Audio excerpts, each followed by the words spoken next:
Министерството за образование и наука објави нов повик за финансиска поддршка на учениците од основните и средните училишта, чии семејства имаат вкупни месечни приходи од нето плата до 50.000 денари, како дел од 9-тиот пакет антикризни мерки на владата. На повикот може да се пријават сите ученици кои што ги исполнуваат условите, а кои не се пријавиле на првиот повик што Министерството за образование и наука го објави минатиот месец. Рокот за пријавување е продолжен до 16 јануари 2024 година. Инаку од Министерството за образование и наука информира дека ова недела ќе започне исплатата на парите наменети како финансиска помош за основците и средношколците во државата.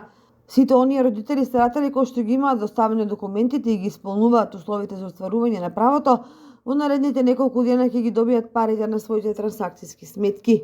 Право на овие средства имаат сите деца чии семејства имаат вкупни месечни приходи од 5.000 денари нето плата, право на помош од 1.200 денари за основците, односно 1.800 денари за средношколци. Им следува и на учениците од приватните училишта кои имаат верификација за работа од Министерството за образование и наука.